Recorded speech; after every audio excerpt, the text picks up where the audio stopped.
본 말씀을 가지고 내 증인이 되리라, 이런 제목으로 말씀 잠깐 나누겠습니다.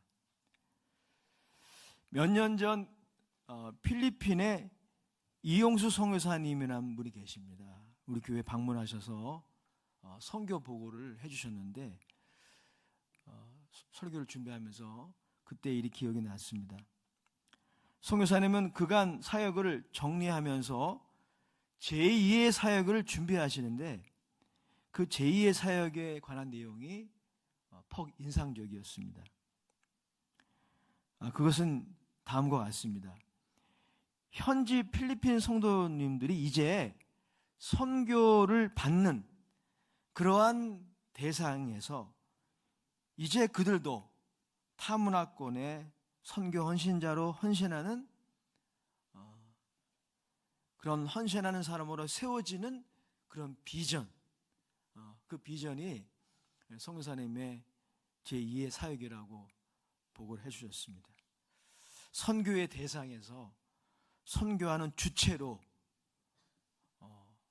되어지는 그런 비전을 갖고 계시다라는 그런 내용이었습니다. 너무 막연한 이야기일까요? 선교의 대상에서 선교하는 주체가 된다는 것이 막연한 이야기가 아닐까, 우리가 이런 생각을 할 수가 있는데 오늘 그렇지 않다는 거 오늘 본문을 통해서 좀 생각해 보기를 원합니다. 자, 오늘 본문은 부활하신 예수님이 제자들을 마지막으로 만나셨을 때를 배경으로 합니다. 즉 예수님은 이제 승천하시기 전에 감람산에 모인 제자들에게 마지막으로 나타나셨어요. 바로 그때 제자들은 이때다 싶어서 예수님께 중요한 질문을 했습니다. 그것은 이런 내용이죠. 주님, 이스라엘의 회복의 때가 바로 지금입니까? 자, 이런 질문을 했어요. 예수님은 제자들의 이 질문에 즉답을 하지 않으시고 그 이스라엘의 회복의 때와 기한에 대해 너무 많은 생각을 하지 말 것을 제자들에게 말씀을 하십니다. 자, 6절 7절이 바로 그런 내용이에요. 다시 한번 읽어보겠습니다. 시작.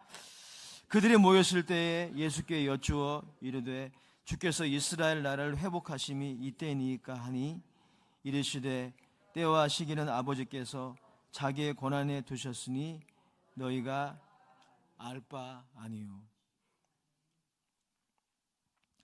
자, 이 말씀을 하신 다음에 그리고 그 유명한 약속과 사명을 제자들에게 주십니다. 자, 그게 오늘 사도행전 1장 8절 우리가 잘 아는 구절이죠. 다시 한번 읽어보겠습니다. 시작.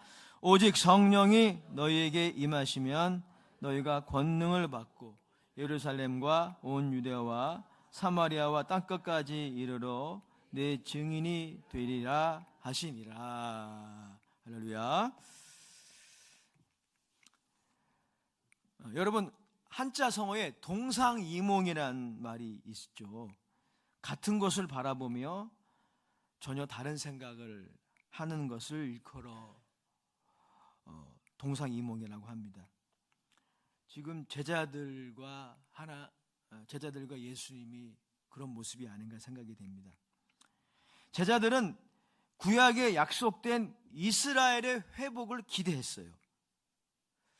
예수님의 부활과 하나님 나라에 대한 가르침은 제자들로 하여금 예언자들이 예언했던 이스라엘의 회복을 기대하게 하였으니 그 기대가 결코 잘못된 것이 아닙니다.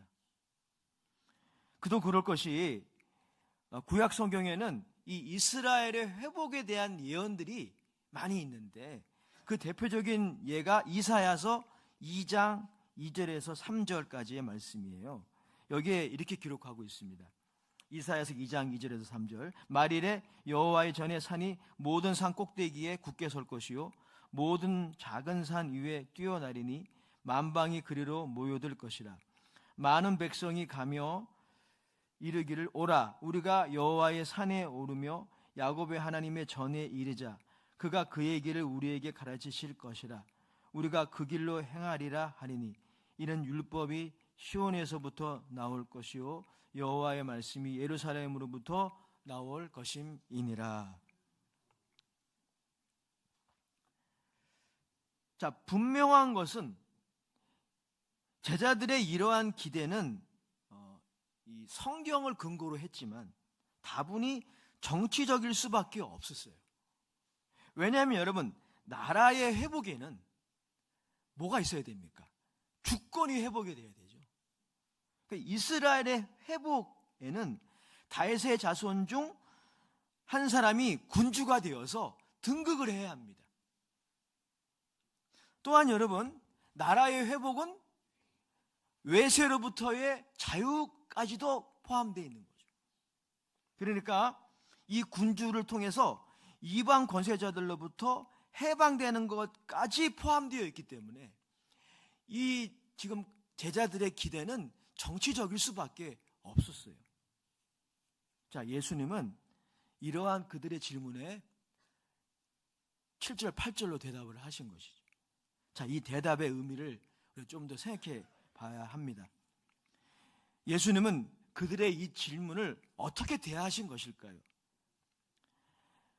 종종 주석자들이나 강해자들은 예수님이 이 유대인들의 질문, 이 제자들의 이 질문을 반박하신 것이다, 비판하신 것이다, 이렇게 해석하기도 했어요. 하지만 우리가 사도행전을 좀 더 면밀하게 연구해 보면 그렇지 않다고 생각하는 것이 더 성경적입니다. 예수님은 그들의 기대를 비판하시거나 거절하지 않으셨음을 우리는 알 필요가 있어요. 그도 그럴 것이, 지금 그들은 어떤 상황입니까? 이런 질문을 할 만한 상황이에요.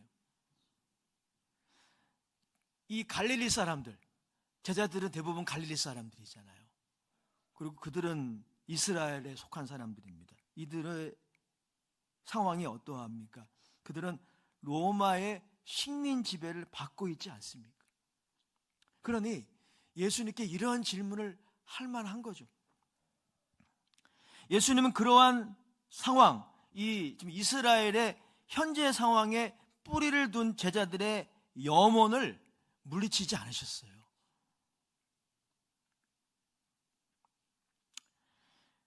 여기에 중요한 메시지가 있습니다. 기억합시다. 지금 제자들에게 위대한 사명을 주시는 현장에서도 예수님은 제자들의 현재의 고난과 상황을 멸시치 않으신다는 거예요. 예수님은 그래서 이 땅에 사역하실 때도 어때요? 하나님 나라를 가르치시고 또 천국 복음을 전파하실 뿐 아니라 하나님을 떠나 곤경 가운데 살아가는 인류의 비애를 어루만져 주셨어요. 하나님 나라를 가르치고 복음만 전하는 것이 아니라 예수님은 사람들을 고치셨습니다. 회복시키셨어요. 그들의 배고픔, 그들의 질병의 고통, 그들의 죽음의 절망까지 예수님은 다루셨어요. 무엇을 보여줍니까? 예수님은 이 지금 하나님 나라에 대한 이 위대한 약속과 사명을 주는 이 자리에서도 지금 제자들의 현실적인 상황을 멸시하지 않으신다는 것입니다. 자, 그러면 예수님이 왜 이렇게 대답을 하셨을까? 왜 7절, 8절로 이렇게 대답을 하셨을까요? 우리 이렇게 해석해야 합니다. 다만 예수님은 그들이 초점을 달리하기 원하셨어요.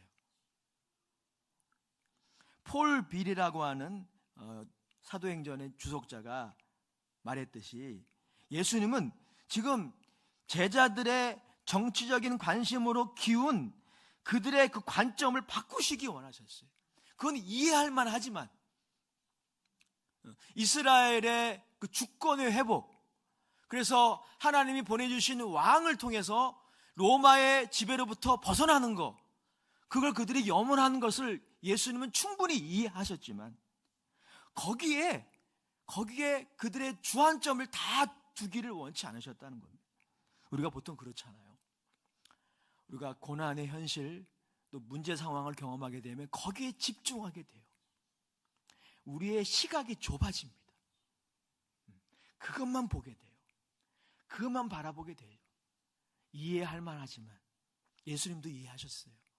하지만 예수님은 그들의 초점을 다른 데 두기를 원하셨습니다. 자, 좀 더 구체적으로 말씀드릴게요. 예수님은 이스라엘의 회복에 대한 소망을 이루시는 분은 하나님이신데, 그 하나님은 회복이라는 축복의 범위를 이스라엘만 국한시키지 않으신다는 거예요. 좀 더 구체적으로 말씀드릴게요. 이스라엘의 회복에 이르는 테마, 그거를 하나의 영화라고 드라마로 비유한다면 이스라엘의 회복이라는 그 드라마의 여정에는 반드시 뭐가 있어야 되냐면 열방을 축복하는 것이 포함되어야 한다. 이게 예수님의 사도행전 1장 8절의 대답의 의미인 것입니다. 이것은 사실 이사야 선지자의 예언에 근거한 거예요. 이사야서 49장 6절을 우리 그런 의미에서 한번 읽어보겠습니다. 우리가 좀 전에 이사야서 2장 1절, 2절, 3절을 읽었는데 이사야서 49장 6절에 이사야 선지자도 이스라엘의 회복이라는 그 여정에 열방을 축복하는 사건이 있을 것이다. 이것을 예언했어요. 자, 이사야서 49장 6절에 같이 읽어보겠습니다. 시작. 그가 이르시되 내가 나의 종이 되어 야곱의 지파들을 일으키며 이스라엘 중에 보존된 자를 돌아오게 할 것은 매우 쉬운 일이라. 내가 또 너를 이방의 빛으로 삼아 나의 구원을 베풀어서 땅 끝까지 이르게 하리라. 아멘. 즉 이스라엘의 회복의 목표를 향해 가는 길에 무엇이 있다는 겁니까? 인종적으로 이스라엘이 아닌 수많은 민족들을 회복시키고 구원하시는 것이 하나님의 계획이라는 거예요. 예수님이 지금 그 말씀을 하시는 것입니다. 그러니까 지금 제자들의 시각을 넓혀주시는 거죠. 제자들의 초점을 지금 바꿔주시는 거예요. 예수님의 말씀에 따르면 하나님의 계획은 무엇입니까? 이스라엘의 고난, 즉 이스라엘은 지금 이 사도행전 1장 8절의 배경에 따르면 이스라엘은 고난받고 있어요. 로마의 식민 지배를 받고 있고요. 또 역사를 보면 서기 100년에 로마에 대한 반역이 예루살렘에서 있었어요. 그래서 로마 장군 디도가 이 팔레스타인에 군대를 이끌고 옵니다. 그리고 서기 100년에 이스라엘이라는 나라는 지구상에서 사라져요. 제2성전으로 불렸던 헤롯 성전 완전히 무너집니다. 예수님이 마태복음 24장에 돌 위에 돌 하나 남지 않으리라. 그 말씀이 이루어져요. 그러니까 여러분, 이스라엘이 고난을 받은 거죠. 그리고 이스라엘은 그 이후로 1948년도에 팔레스타인에서 다시 나라를 건설하기까지 전 세계에 흩어져서, 이걸 디아스포라라 그래요. 흩어져서 살아요. 그들의 삶이 행복했을까요? 그렇지 않았을 거예요. 고난의 연속이었을 것입니다. 교회사를 보게 되면 유럽에 패스트가 있었습니다. 흑사병이 창궐했어요. 코로나19는 저리 가라요. 어마어마한 유럽인들이 죽어갔습니다. 근데 그때 유럽의 기독교인들이, 물론 저는 거듭난 기독교인이었다고 생각하진 않아요.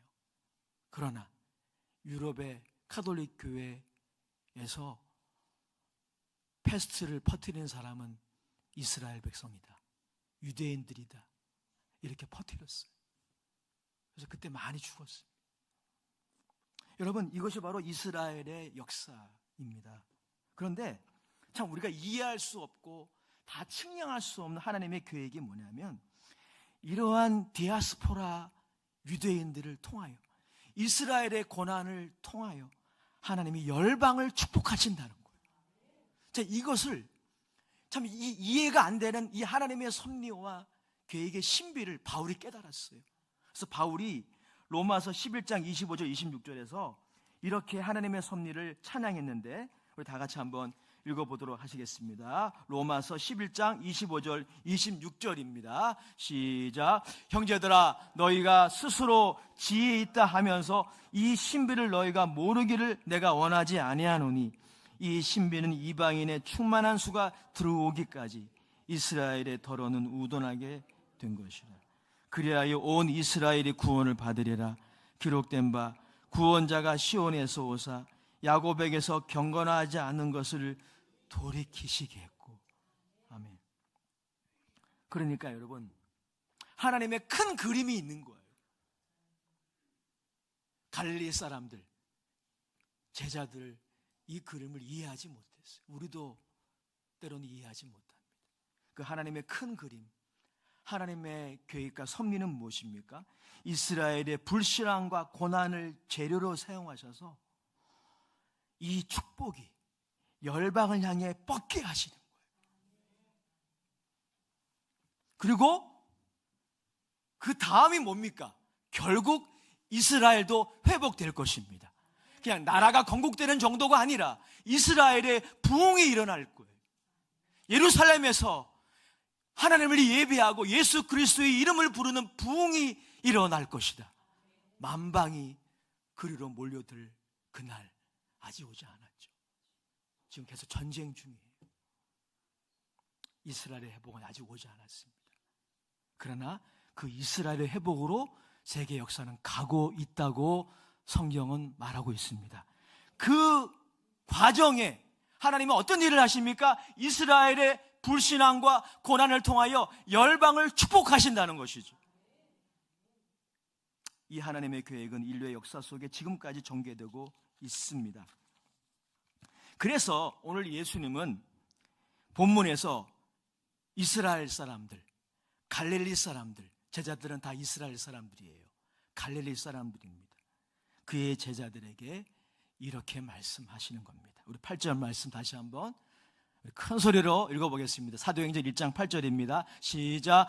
오직 성령이 너희에게 임하시면 너희가 권능을 받고 예루살렘과 온 유대와 사마리아와 땅끝까지 이르러 내 증인이 되리라 하시니라. 아멘. 오늘 예수님의 말씀이 이것입니다.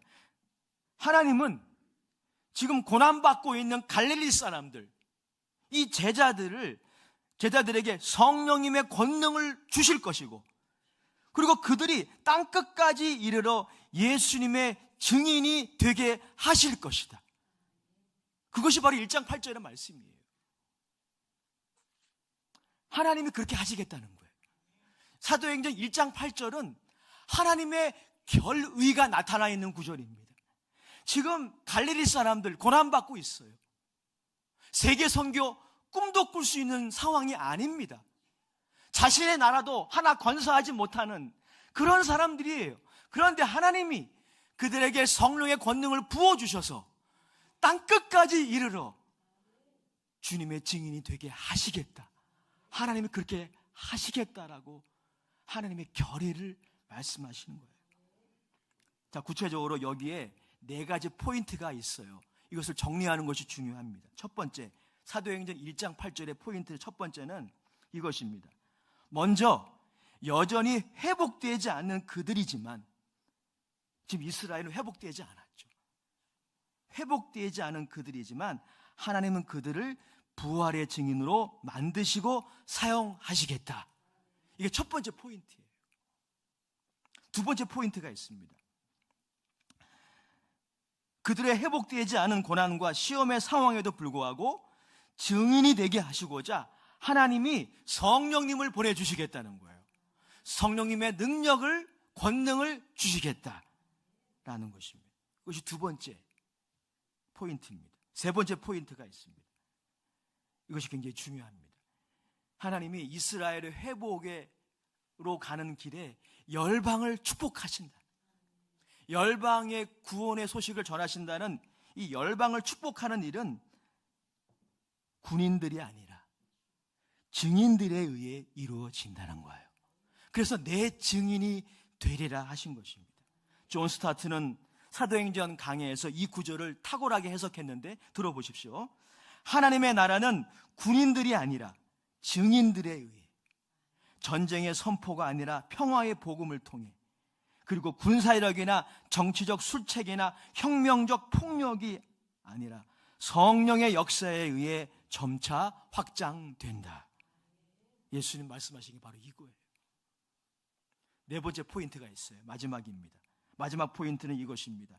그들이 준비가 되어 있지 않을지라도 하나님은 성령의 권능으로 준비시키어 증인이 되게 하실 것이다. 아멘. 자, 결론적 적용점입니다. 하나님은 오늘날 하나님의 구원과 회복이 땅끝까지 전달되는 일을 추진하고 계십니다.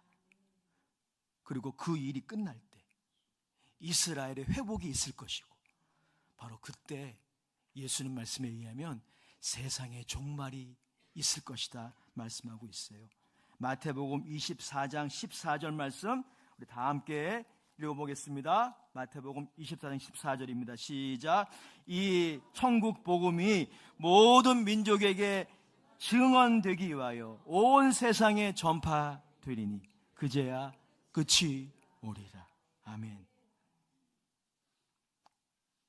하나님은 이 큰 그림을 이루기 위해 교회와 성도들을 사용하신다는 것. 갈릴리 사람들, 준비가 안 된 그들을 사용하신 것처럼, 고난받고 있는 회복이 되지 않은 그들을 사용하신 것처럼 교회와 성도들을 사용하십니다. 사도행전의 초대교회의 역사가 보여주듯이 오늘날 교회와 성도들도 이 일에 준비가 되어 있지 않을 수 있습니다. 갈릴리 사람들, 제자들도 그랬어요. 아직 이스라엘의 회복, 하나님의 나라의 완전한 실현이 이 땅에 오지 않았기 때문에 교회와 성도들도 여전히 고난과 시험에 직면해 있습니다. 하나님의 큰 그림은 고사하고 고난과 시험과의 분투 중에 하루하루 우리는 겨우겨우 살아갈 때가 많아요. 그게 교회와 성도의 현실입니다. 그게 바로 갈릴리 사람들, 예수님의 승천을 보기 위해 모인 그들의 모습이었습니다. 자기 코가 석자라는 말이 있지 않습니까?